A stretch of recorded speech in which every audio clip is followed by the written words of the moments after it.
Hi hello मेरे रसगुल्लो, कैसे आप लोग। मैं हूं एमडी अजमत और आप देख रहे हैं हमारे YouTube channel education power system.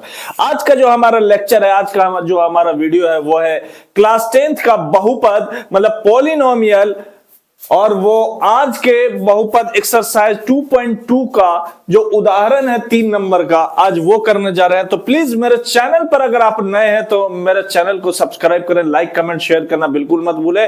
आते हैं, देखते हैं क्या कर रहा है क्वेश्चन कर रहा है बहुपद x स्क्वायर माइनस 3 के शून्य ज्ञात कीजिए और शून्यकों तथा गुणांकों के बीच के संबंध की सत्यता की जांच कीजिए। तो बहुत आसानी से इसको अपन सॉल्व कर सकते हैं, बहुत आराम से। देखिए कैसे सॉल्व करते हैं इसको। तो अपन लिखेंगे सॉल्यूशन, अपन सॉल्यूशन देखेंगे। तो बहुपद दिया क्या है, दिया है एक्स स्क्वायर माइनस 3, इसका शून्य ज्ञात करना है। मतलब इस बहुपद को अगर मैं शून्य के बराबर कर दूं तो शून्य निकल कर आ जाएंगे, ठीक है। एक्स स्क्वायर को रहने देते हैं 3, माइनस में बराबर के उस साइड गया तो किस में आ जाएगा, प्लस के अंदर। एक्स से यदि मैं स्क्वायर हटाऊंगा तो बराबर के उस साइड 3 पर क्या चढ़ जाएगा, रूट चढ़ जाएगा, और ये किस में चढ़ेगा, प्लस माइनस में।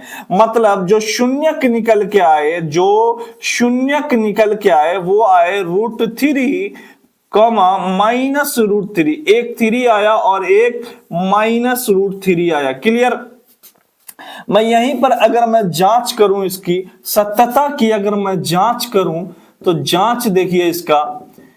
बहुपद दिया क्या है, बहुपद दिया है एक्स स्क्वायर माइनस 3, बहुपद दिया है x square minus 3 equal to 0। मतलब कि ए की जो वैल्यू है, मान जो है, जो एक्स स्क्वायर का गुणक होता है वही ए का मान होता है। तो ए बराबर 1, और यहां पर x का गुणांक b का मान कहलाता है, x का गुणांक b का मान कहलाता है। तो यहां पर x वाला टर्म है ही नहीं, पद है ही नहीं, तो मतलब b का मान जो होता है वो 0 होगा। और c का जो मान होता है वो अचर संख्या होता है, तो है वो है -3। क्या है, -3 है। क्लियर। और ये बात मान लीजिए शून्यक जो होते हैं, शून्यक क्या होता है, द्विघात बहुपद में शून्यकों की संख्या 2 पढ़ाया था मैंने, और वो कौन कौन से शून्यक थे, वो थे अल्फा और बीटा था। क्या था, अल्फा और बीटा। तो मैं इसी में से अगर मैं इसको अल्फा मान लूं, अगर अल्फा मान लूं, इसको यदि मैं बीटा मान लूं तो काम हो जाएगा। क्लियर ना। तो लिखेंगे माना अल्फा बराबर √3। क्या मानूंगा, अल्फा बराबर √3 तथा बीटा बराबर -√3। क्लियर जी सर, बिल्कुल क्लियर। अब देखो मैं जांच कर रहा हूं तो लिखूंगा अल्फा प्लस बीटा बराबर होता है -b/a, और अल्फा की वैल्यू है यहां पर √3 और प्लस बीटा की वैल्यू है -√3 बराबर माइनस b की जो वैल्यू है वो है 0 बाय, और a की जो वैल्यू है वो है 1। क्लियर।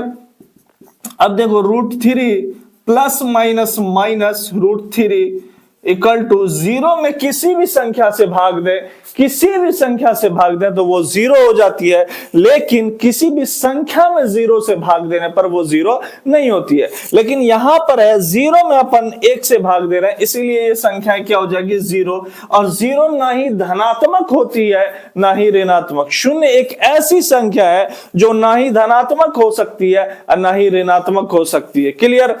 अब √3 माइनस में, यहां भी √3 प्लस में, तो ये कैंसिल होके मतलब कट के क्या दे हमको, 0। तो देखिए 0 के बराबर 0 आ गया शून्यकों का योग। वहीं पर क्या अल्फा इंटू बीटा मतलब शून्यकों का जो गुणनफल है वो क्या आता है, क्या उसकी वैल्यू बराबर आती है या नहीं आती है। तो अपन चेक करेंगे, अल्फा की वैल्यू √3 है इंटू -√3 बीटा की वैल्यू, और सी की वैल्यू है -3 बाय, और ए की वैल्यू है 1।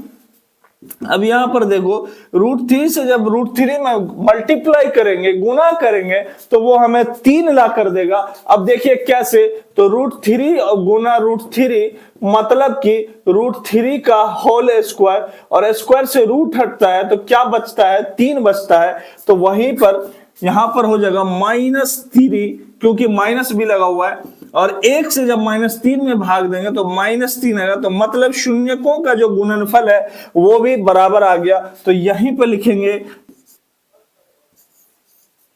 सिद्ध हो गया, मतलब जांच हो गया कि भाई शून्यकों का जो योग है दिए गए बहुपदों का और जो शून्यकों का गुणनफल है उनकी वैल्यू बराबर आती है बहुपद के मान से। क्लियर हो गई बात? चलिए आप अब देखें अगली वीडियो में अगला क्वेश्चन।